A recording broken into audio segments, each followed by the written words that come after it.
Hi, good afternoon, and welcome to today's briefing. We are looking forward to providing an overview of the Congressional District Health Dashboard, which is a new tool developed by NYU Grossman School of Medicine in partnership with the Robert Wood Johnson Foundation. I'm Alyson Northrup. I'm a senior policy officer at the Robert Wood Johnson Foundation, which is the nation's largest philanthropy dedicated solely to health. For the past 50 years, the RWJF has been a trusted, nonpartisan source of information on policy to improve health and well-being. Before we dive in, I want to give special thanks to our congressional partners for today's briefing, Congressman Rob Whitman and Congresswoman Lauren Underwood, who serve as co-chairs of the bipartisan Congressional Public Health Caucus. I'd also like to thank their staff who assisted with this briefing, Brent Robinson and Jack DiMatteo. As a former staffer myself, I know firsthand how hard you all work. And I think we should get started.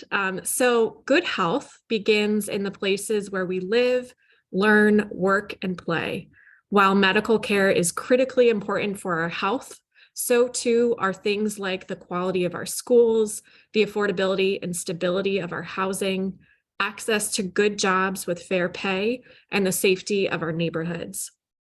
We know it can be challenging to find rigorous, trusted data that quantifies the health and well-being of the residents of a congressional district. That's why, in partnership with the Robert Wood Johnson Foundation, the NYU Grossman School of Medicine launched the Congressional District Health Dashboard. This first-of-its-kind tool tracks 36 measures of health and the drivers of health in all 435 congressional districts, as well as the District of Columbia. The goal is to provide actionable and nonpartisan data on critical issues, such as life expectancy, diabetes rates, uninsurance, and children in poverty. The dashboard enables you to explore what's happening nationally, regionally, in your state, and importantly, in your congressional district. Today's conversation will focus on how to use this tool and how you can make it a part of your day-to-day work. We believe the dashboard will be useful in informing policy, but also for communicating about policy with constituents and media outlets alike.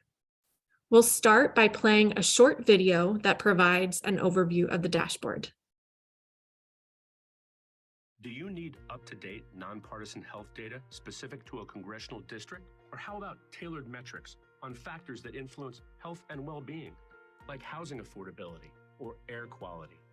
Introducing the new Congressional District Health Dashboard, a tool to explore unbiased health data for every U.S. congressional district right on your computer or your phone. Developed by NYU's Grossman School of Medicine in partnership with the Robert Wood Johnson Foundation. The dashboard provides data on the indicators and drivers of health, with 36 key metrics such as diabetes, breast cancer deaths, housing affordability, and access to nutritious foods. Reveal opportunities and challenges affecting people's health and well-being, including breakdowns by race, gender, age, and more.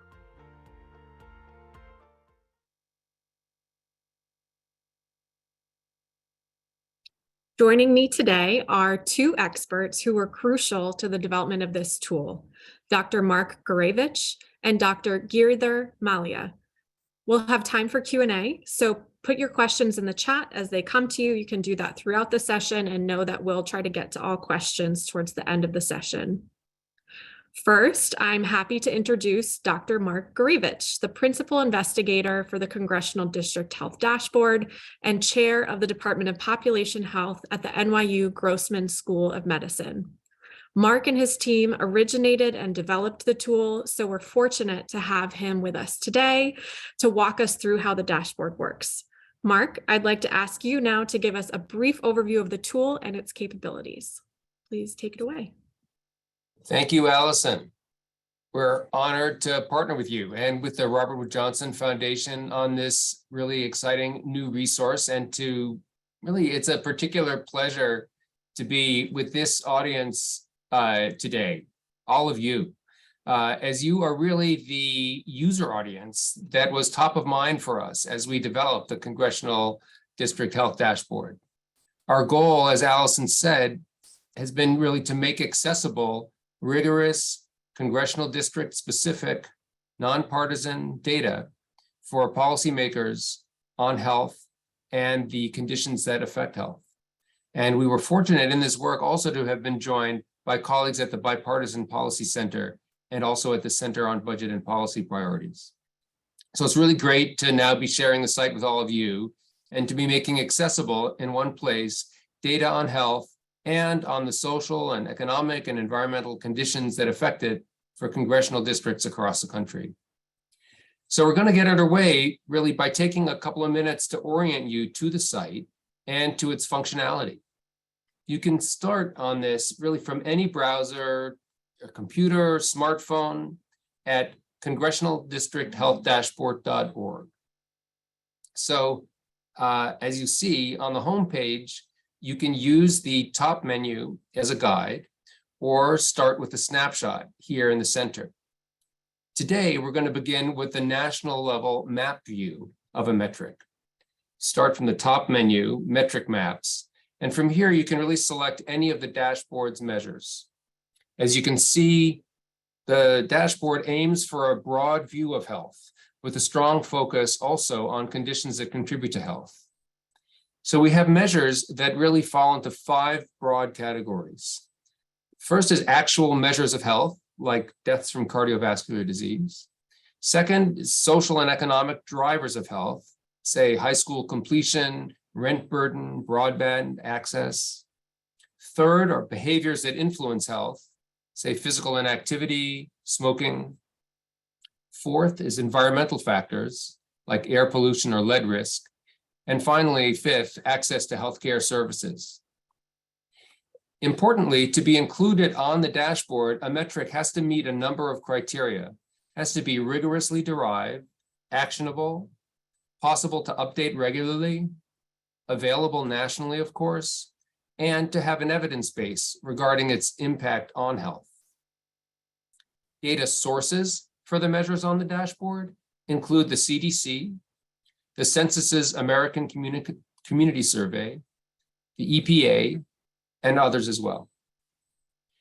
And what did we do then with the data from these sources?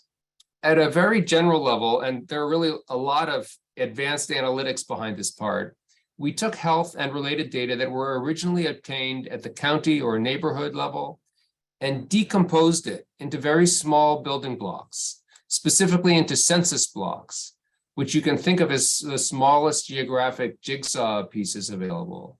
And then we reassembled those pieces, accounting for the population distributions in each of them to fit the exact boundaries of the newly redrawn, in 2022, of course, congressional districts for the 118th Congress. So in that way, we developed, and then we went on to extensively validate the data on the site. We're committed to providing the most recent data available, and we'll be updating the dashboard as underlying data sources themselves are refreshed, typically yearly. We'll also be adding new metrics in the future, reflecting evolving priorities, user needs, our own research. So let's kind of dive in a little bit and take a look at rent burden, the percentage of a district's households that are spending more than 30% of their income on rent.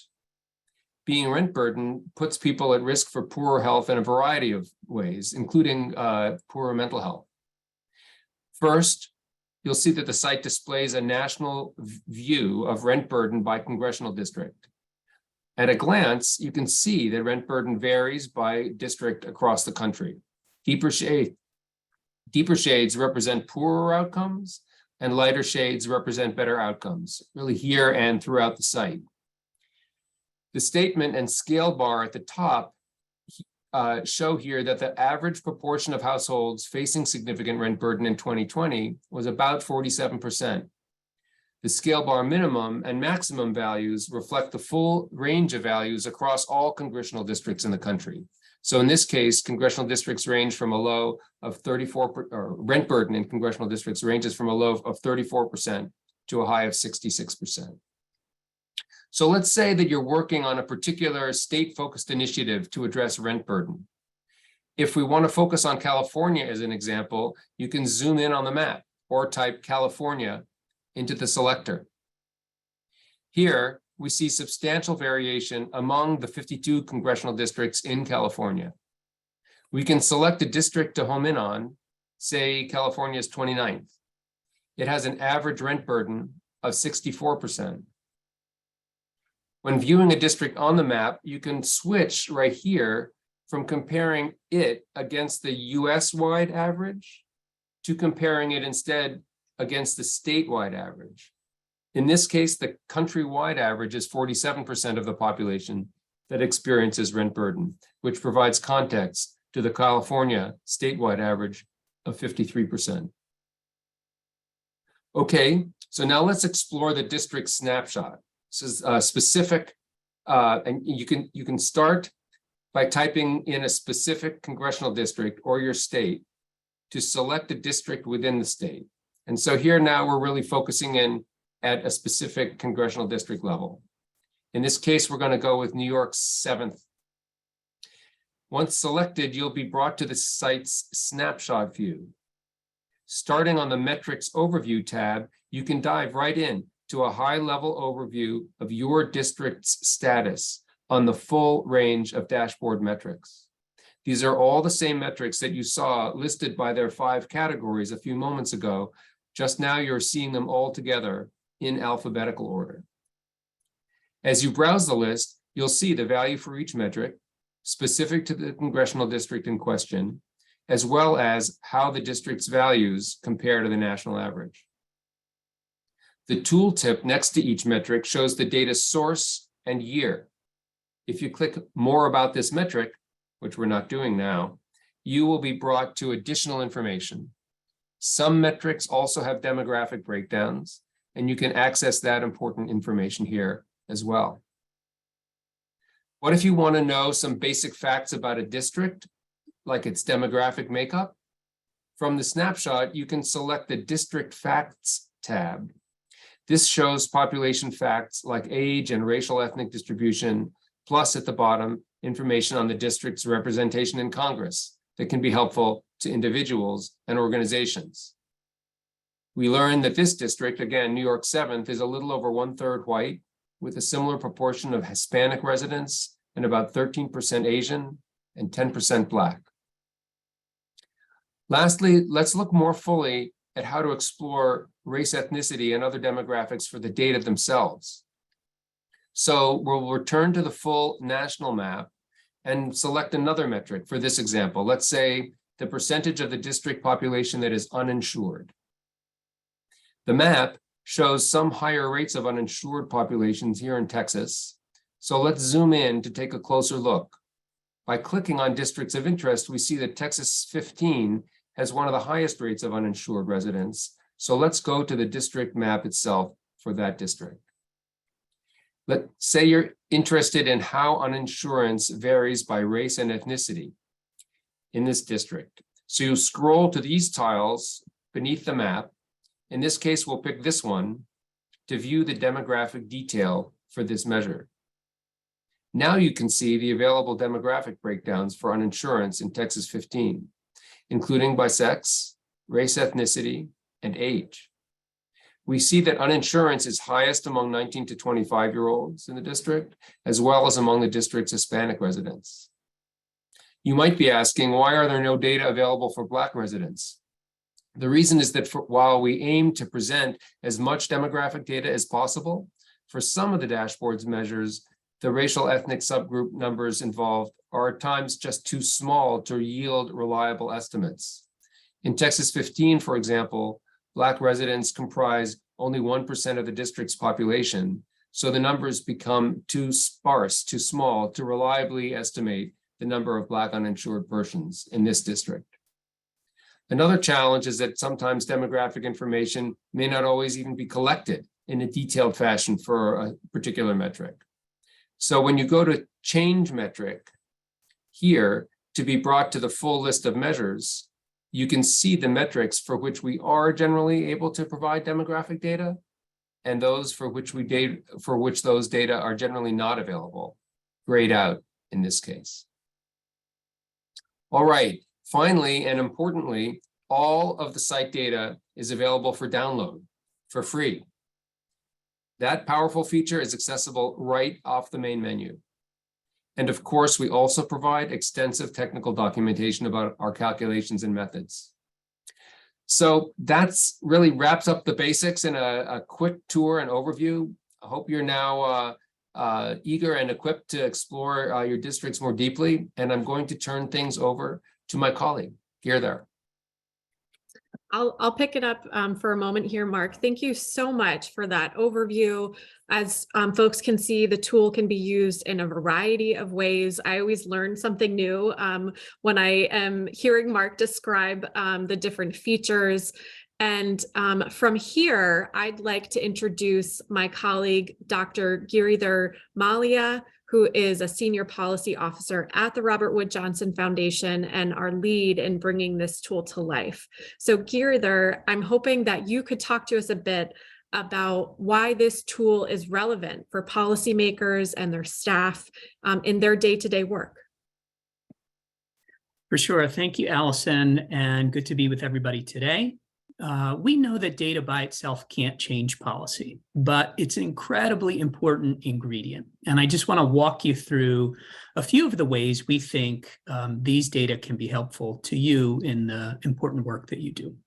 First, data can illuminate challenges in communities that may have otherwise been hidden. There are many districts across the country that have health and social outcomes that are consistently above the state and national averages, but racial disparities within these districts can be stark. As Marc noted, somewhere around 16 of the 36 measures in the database are broken out or disaggregated by race and ethnicity, including measures like low birth weight births, prenatal care, and child poverty. We know there's a lot of talk in Congress and around the country right now on addressing maternal and infant health. We believe our data can help you address geographic and racial disparities when considering strategies to address these issues. Second, data can identify how health and social issues converge. You heard from Marc that we have some traditional health measures, but also measures of social and economic conditions in places. So if you considered the intersection of these three measures, opioid overdose deaths, unemployment, and disparities in health insurance coverage, we can see that those three measures co-occur across the country, whether we're talking about urban or rural communities.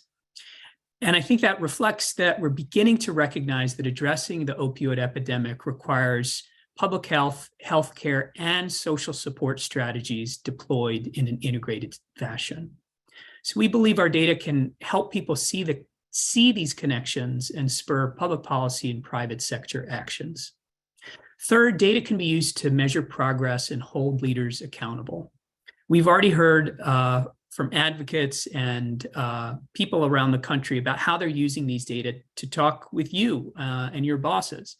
And if you haven't heard from them yet, we think you will. So we can consider something like broadband access, which is one of our measures, especially as infrastructure funds are being deployed across the country and as telehealth rules are being considered. These data can help really put these important policy conversations in context. So which districts have the greatest need in terms of broadband access? Are they getting the resources and supports they need? What are the barriers in those places to broadband access that go beyond funding? Over time, the team at NYU will be adding longitudinal data, so you can look at how broadband access and other measures change over time. Finally, data can inspire conversation and engagement. You don't have to just wait for your constituents to come to you with these data. We think you can use them yourselves proactively. While we don't rank districts, you can see how you compare to state and national averages. It's an opportunity to celebrate where you are doing well and foster shared action in areas where your district lags. You can integrate these data into press statements, testimony, and constituent communications like social media and newsletters. You could even use some of these data around which to organize a town hall meeting.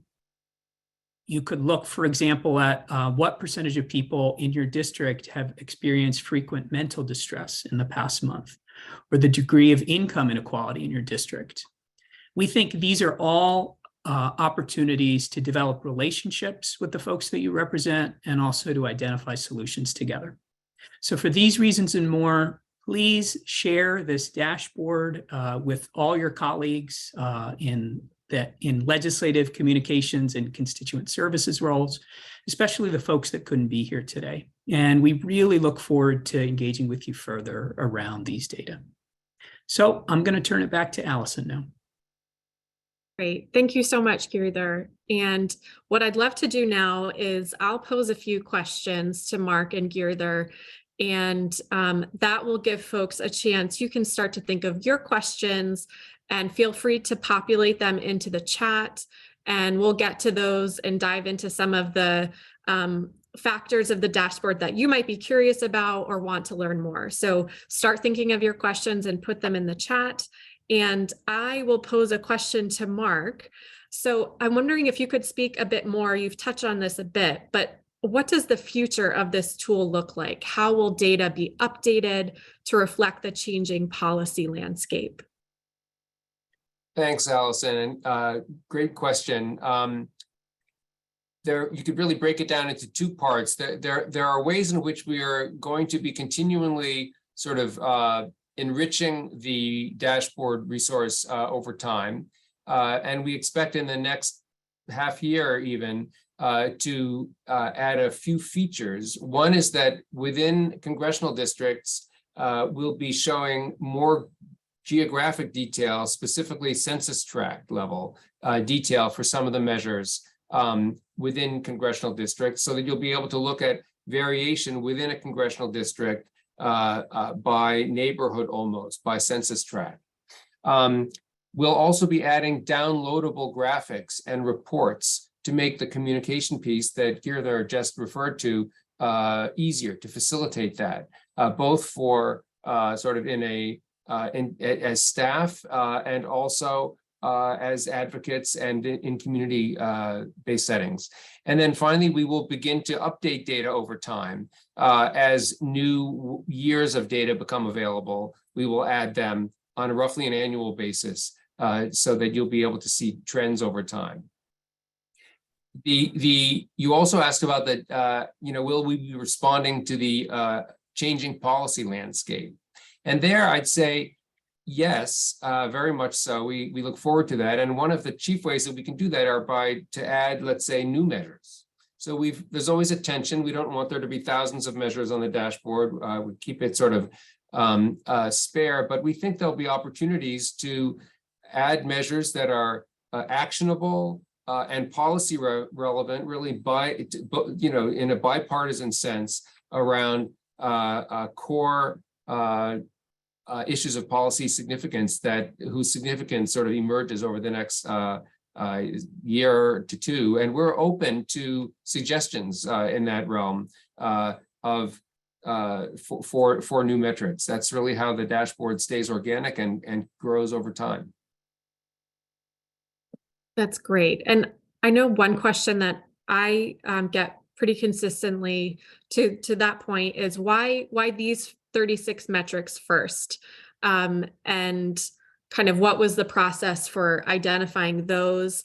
And to your point about potentially adding additional metrics in the future, what would that process look like for adding additional metrics?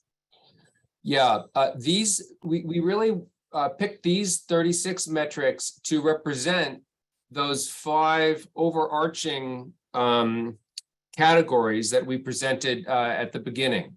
So, so in other words, health conditions, social and economic drivers, behaviors, environmental factors, and access to healthcare. And then within each of those categories, tried to really come up with an array of measures. One is limited in the measures that one can select by what exists out there in terms of a national data set that can be then sort of carved up geographically to the census congressional district level. So there might be a great idea of having a measure about something else, but the data might not be good enough at the national level to actually populate all congressional districts for it, and then we would exclude that. So we pick measures that are above all actionable, granular, and can be updated in a regular fashion, and that are rigorously derived. That's great. And this isn't a question for you, Marc, but my understanding is that going into this process, there was a lot of conversations with folks like the folks in this audience, people who work, in policy, both within Congress, advocates, researchers, to understand their needs and what might be useful, salient, relevant metrics. And so one of the messages I want to share for the folks in the audience is your feedback is really valuable, and understanding and hearing what metrics you really are needing to do your work well, to tailor policy effectively, that we want to hear about that, so that we can, as NYU adds metrics, they can be readily useful to you.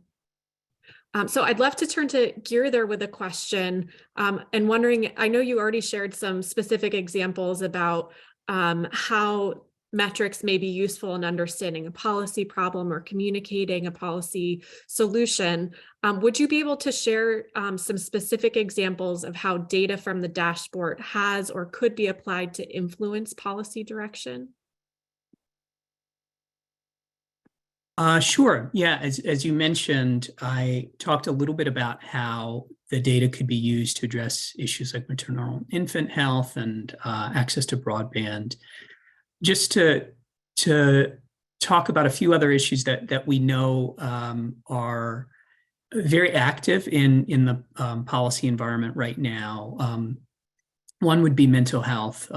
There are a number of measures in the database that can help people, again, understand what the biggest challenges are in their communities, how they are doing compared to state and national averages, and also how they compare to other districts in their state. So for mental health, we have measures of frequent mental distress, which is having 14 or more days in a month that you're feeling mental distress. It's actually very disheartening how common that is all across the country.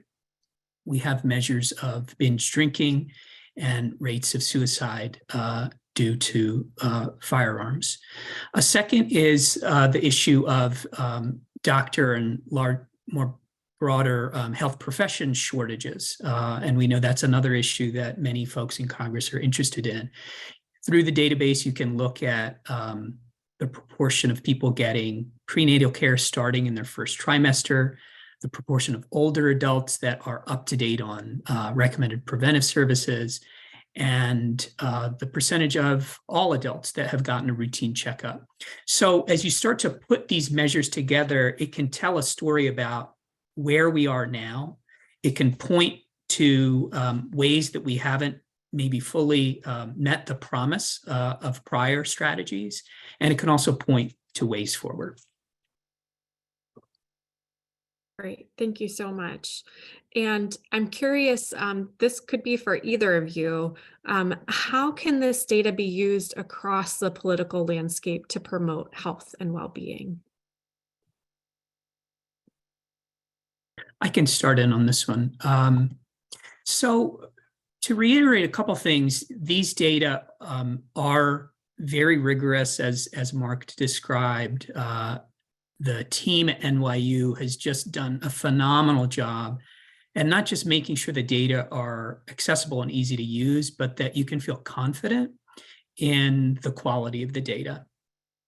We have not focused here on how the data are necessarily connected to who is leading in that district or who isn't.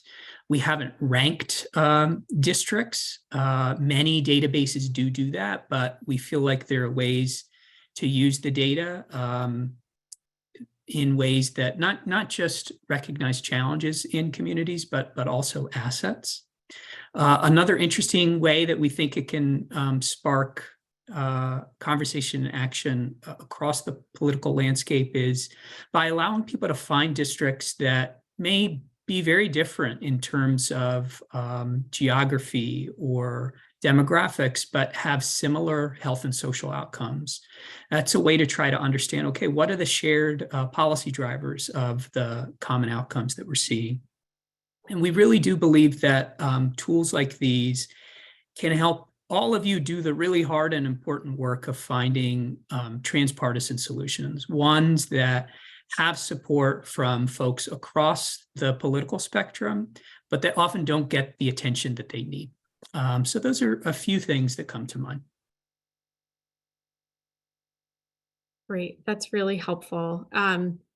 And I think I'll do one more question from me, and then we can transition to some questions from the audience. So folks, you still have time to type in questions as we go.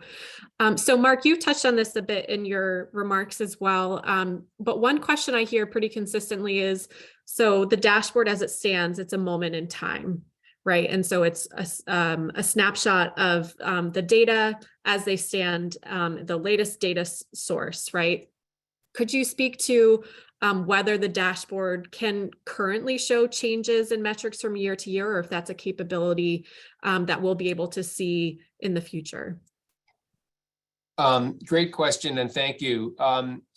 So currently, it's a snapshot in time. And if you think about it, we are showing the data for the 118th congressional districts.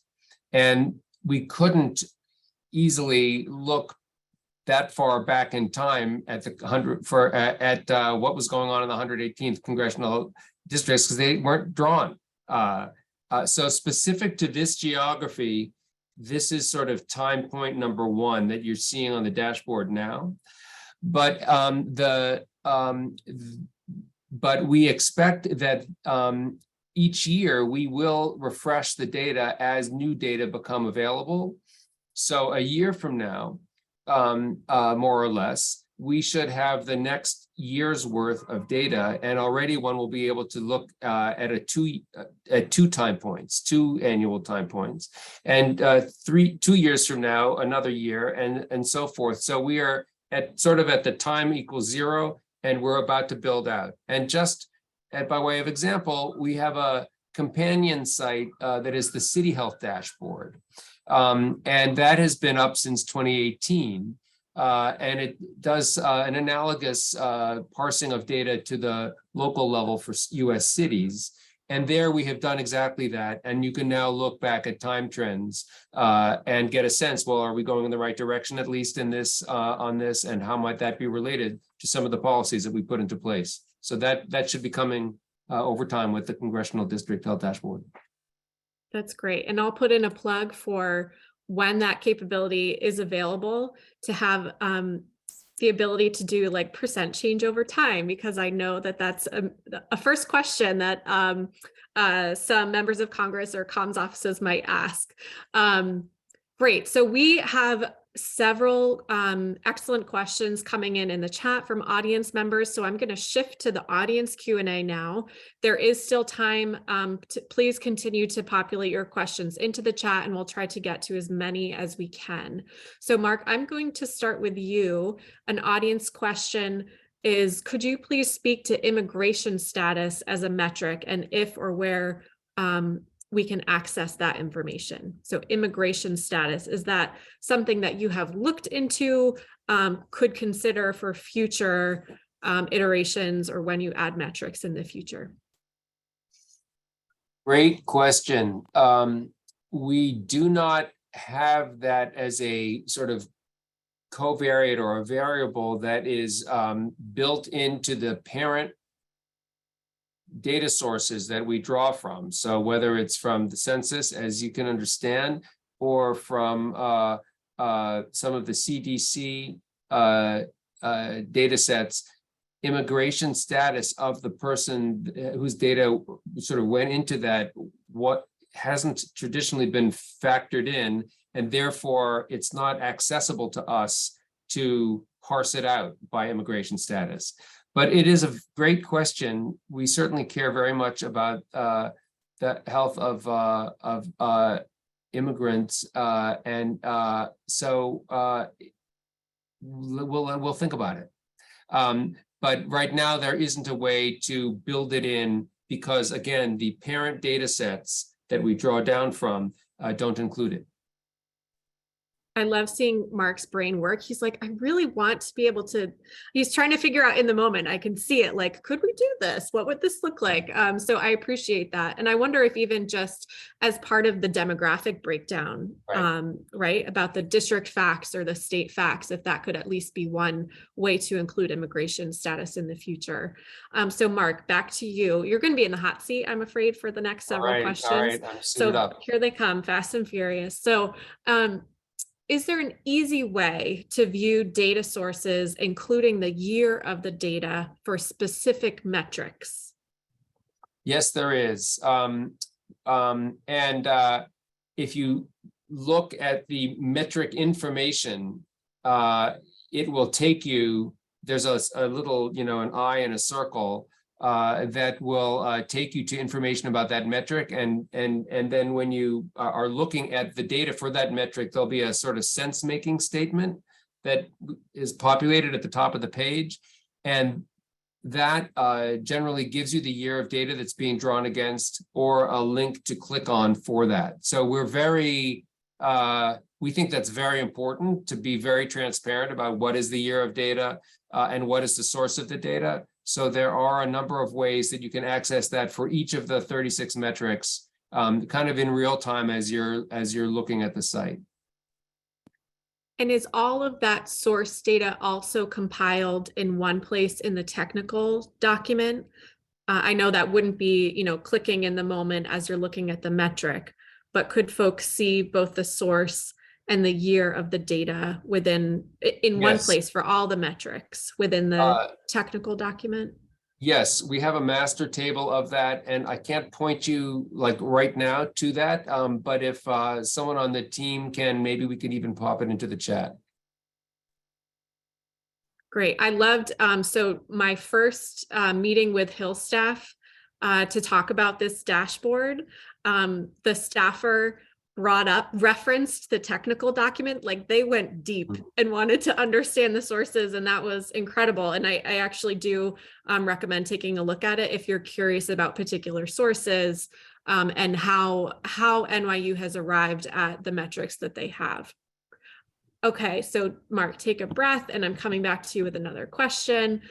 So will you be adding more demographic data by district? For example, demographic information for obesity, demographic information for broadband connectivity. Could you speak a bit about the potential future for that information? Yes, it really depends on the measure. I can't underscore this enough. So for obesity, we are drawing that from CDC data that has been modeled and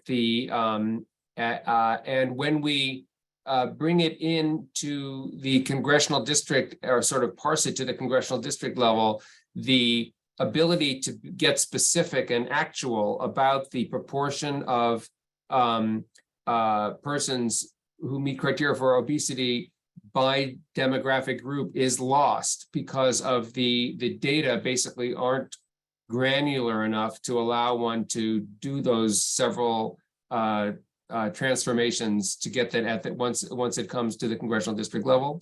So the answer is if in some cases, no. In some cases, we're just probably not going to get that far unless at the same time or in parallel, there is, as many of you are aware better than we are, initiatives underway federally to increase the granularity and the disaggregation of race and ethnicity data that's collected.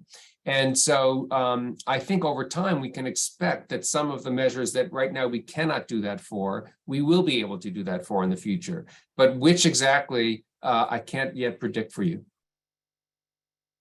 Alyson, I just want to add here, and Marc talked about this, but want to underscore it. There are kind of these meta stories that your questions and our answers are revealing, and that is these databases only work as well as the underlying data that populate them.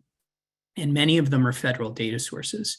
So it goes to show the importance of federal databases to work like this, and then in turn to policymaking. And then that's particularly the case for data disaggregation by race and ethnicity. There are a number of barriers to that.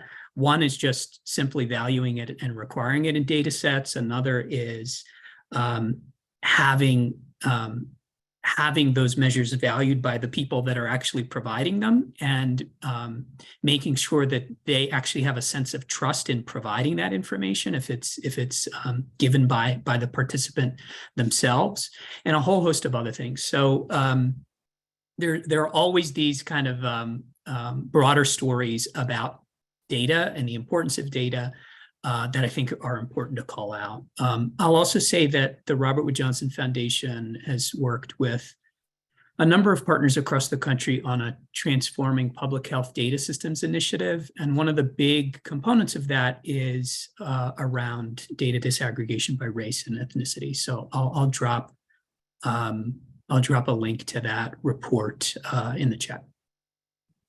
Thanks so much for raising that, Giridhar. And just to build on that, so one of the recommendations from the report that Giridhar is going to share in the chat was about revising the statistical standards that the federal government uses for race and ethnicity data collection and reporting. And that's an active area of consideration right now. So for folks who haven't been tracking, Office of Management and Budget has, it's an open public comment period right now on some initial proposals that they have to improve, enable federal agencies to improve data disaggregation by race and ethnicity. So it's worth a look if you haven't checked that out already. So I am going to move us on to a question that I'll direct to you, Giridhar, about, are there resources you spoke to a few great use cases of the data. Are there resources highlighting use cases for congressional offices or constituent organizations? And perhaps you could talk a bit about what NYU is thinking about with respect to telling stories with the data that is displayed on the dashboard. Yeah, so right now we don't have those use cases written up, but that is one of the new features that's in the works, and Marc can amend any of this as needed. But I think about on a monthly or so basis, the team at NYU will put out a set of stories or case studies about how the data are being used, how they can be used to contextualize important health and social policy issues. And we hope those are not just theoretical, that they are actually describing what people are doing across the country, including your work. So I think there are going to be ways for users like you to submit stories, to submit descriptions of how these data are being used. So not right now, but stay tuned for resources like that. Marc, anything that you want to add about that feature in the future? Yeah, really just to underscore that we see this whole effort as a partnership with you, the folks who are on the call today. And we hope to make the to evolve the dashboard in response to sort of needs that we hear from you, and we will seek that out. And we also welcome your experience with it and and examples of how you've used it and how it's helped you or how it could be better. So really welcome that kind of outreach as well, and we would feature those use cases happily on the website and in our blog. Also, I saw a sort of comment in the chat of, would it be possible to meet with our team on the part of some of the congressional staff or offices? And the answer is a resounding yes. We would be delighted to do smaller conversations. We've already begun to have a couple of those, but with your teams, with your bosses, with anyone, honestly, and to try to deepen the conversation or add any technical support that we can do. So don't hesitate to just be in touch. I think the email address, Becky's been putting it in the chat, but I'm also just adding it once again for that. Great. Thanks so much, Mark. And that's I'll just underscore, we want to be helpful in enabling you to use this tool effectively. So please let us know. We are happy to do office briefings with multiple staff, could do it for a committee, for a caucus. So please call on us. We want to be able to share this information broadly. So probably a final question for Mark and Giridhar, if you want to get your questions in, put them in the chat now and I'll see if I can get to them, but this may be the final question. So for both of you, seeing the data based on comparison to average is helpful, but are there additional targets that could be specified? And I think this is really about comparing to other congressional districts, perhaps ones that have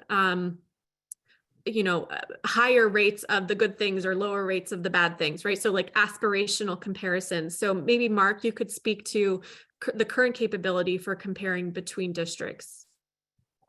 Right now, as the person who asked the question, it clearly understands, you can compare your district against the national average and against the state average. So those are two sets of comparisons, but we don't have an easy way on the site to simply, let's say rank the 435 districts and say, where are you, or which are the top 10?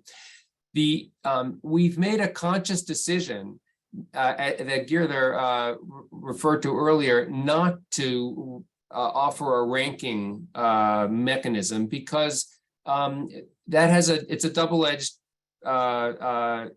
thing. One is that it does spur attention, certainly, but sometimes the factors that are holding another one place, making it difficult to change, don't move very quickly, and so that can also breed sort of frustration over time at sort of being stuck in not as good a place as one wants to be.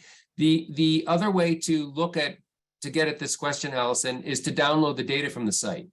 So you can download the data very easily through the API, and then you get all the congressional districts, and you can play around with them and see yourselves, where you might be against and others, and where some exemplar sites might be. Lastly, I'll say that one approach that's been suggested has been, to sort of is to set an aspirational goal and to look at the distance that you still have to sort of close the gap between where you're at and an aspirational goal. And that can really become a rallying cry if it's done in a partnered fashion. Thanks so much, Mark. And the accessibility of the data is something that I so appreciate about this resource, that it is so transparent, and it will enable staff, congressional staff and policymakers, but also reporters and researchers to really take this data and run with it and do all kinds of interesting things. So that will close out our audience Q&A, and we're coming up on the close of our session today. I want to extend a huge thank you to Dr. Marc Gourevitch and Dr. Giridhar Mallya for your insights, as well as to Congressman Whitman and Congresswoman Underwood and their staff for their partnership in today's briefing and their help in getting the word out. A link to the dashboard has been shared in the chat, I think probably multiple times at this point, as well as the email contact for reaching out to the folks who staff the dashboard itself. We encourage you to take a look at the data available for your district, play around with the various features, let us know what you like, what you'd like to be able to do more of, and let us know your questions and how we can help you, again, best utilize the dashboard in your work. We're ready to engage, to dig deeper into the data, and to continuously improve the site itself. And to Marc and Giridhar's comments earlier, please share this with your colleagues. So if you're a legislative staffer, consider sharing it with your leg team, as well as your colleagues who work in constituent services or comms, and vice versa. We'll follow up by email with a recording of the webinar, the link to the survey that is in the chat, and more information about the dashboard, so that information will be easy for you to pass on. I want to thank everyone who participated in the discussion. We appreciate your time and your interest and your great questions too. We've put a link in the chat for a brief anonymous survey. We value your participation, your completion of the survey. It helps us plan future events that best meet your needs. So with that, thank you so much and have a great rest of your day.